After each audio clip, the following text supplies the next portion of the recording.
Hello കൂട്ടുകാരെ, ഇന്നത്തെ promo വിശേഷങ്ങളിലേക്ക് എല്ലാവർക്കും സ്വാഗതം. ഇന്നത്തെ പ്രൊമോയിൽ നമുക്ക് കാണാൻ കഴിയുന്ന അങ്ങനെ നമ്മുടെ ഗംഗയുടെ രാജീവിനെയും ശിവനെയും വിളിച്ച് പറയുന്നുണ്ട്, നിങ്ങളിപ്പോൾ നിർത്തുന്ന പ്രവൃത്തിയൊക്കെ ഒന്ന് നിർത്തി, നിങ്ങൾ ഇനി കൂടുതൽ അബദ്ധത്തിലേക്കൊന്നും ചാടണ്ട, അപ്പോൾ ചെയ്തത്തോളം മതി, ഇനി ഞാൻ വന്നിട്ട് മതി, നിങ്ങൾ എന്തെങ്കിലും ചെയ്യുക, നിങ്ങളൊന്ന് ഞാൻ പറയണതൊക്കെ കേൾക്കൂ, നിങ്ങളിപ്പോൾ എന്തൊക്കെ ചെയ്തിച്ചാൽ ഒക്കെ നിർത്തി വെക്കുമെന്ന് പറയുന്നുണ്ട്.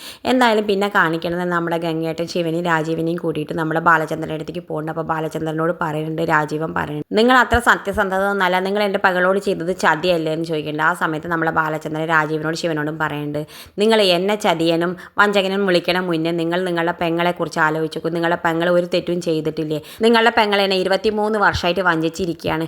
ഇത്രയും സ്നേഹിച്ച എന്നോട് ഭർത്താവിൻ്റെ മുന്നിൽ ഇങ്ങനെ ഒരു മകളുണ്ടായി എന്ന് അറിഞ്ഞിട്ട് ഒരു നാണവും ഇല്ലാതെ കൂസലും ഇല്ലാതെ അവളല്ലേ എൻ്റെ മുന്നിൽ നെളിഞ്ഞ് നടന്നിരുന്നത്. അവൾക്ക് ഒരു ഇത്തിരി കുറ്റബോധമെങ്കിലും എൻ്റെ മുന്നിൽ വേണ്ടേ? അവളാണോ വഞ്ചിക്ക്, ഞാനാണോ വഞ്ചിക്ക് എന്നൊക്കെ നമ്മുടെ ബാലചന്ദ്രൻ രാജീവിനോട് ശിവനോടും പറയുന്നുണ്ട്. പിന്നെ കാണിക്കണം നമ്മുടെ രാജീവിനോട് ശിവനോട് നമ്മുടെ ഗംഗയുടെ എല്ലാം തുറന്ന് പറയാണ്, നിങ്ങൾ ആരെയാണ് ഇങ്ങനെ ദ്രോഹിക്കണേ അറിയാം? നിങ്ങളെ സ്വന്തം പെങ്ങളുടെ മകളെയാണ്. അവളാണ് അലീന നിങ്ങളുടെ പെങ്ങളുടെ മകളാണ്. അല്ല, നിങ്ങൾ വിചാരിക്കുന്ന പോലെ ബാലചന്ദ്രൻ്റെ മകളല്ല. അവൾ നിങ്ങളെ സ്വന്തം പെങ്ങളുടെ മകളാണ്. അവൾ ഇത്രയും ആൾക്കാരെ വിളിച്ചിട്ട് പട കെട്ടിയിട്ട് അവൾ ആർക്ക് നേരെ യുദ്ധം ചെയ്തിരുന്നു? സ്വന്തം മകൾക്ക് നേരെ. അതൊക്കെ ഇനിയെങ്കിലും നിങ്ങൾ രണ്ടാളൊന്ന് മനസ്സിലാക്കി, എന്നിട്ട് സത്യം പറയും, അലീന എവിടെയാണ് എന്നൊന്നും എന്നോട് പറയുന്നു പറയുന്നത് കാണിച്ചുകൊണ്ടാണ് ഇന്നത്തെ പ്രൊമോ അവസാനിക്കുന്നത്. ഇതുപോലുള്ള പ്രൊമോ വിശേഷങ്ങൾ നിങ്ങളുടെ മുന്നിൽ എളുപ്പത്തിലെത്താൻ ഈ ചാനലൊന്ന് സബ്സ്ക്രൈബ് ചെയ്യാൻ മറക്കരുതേ.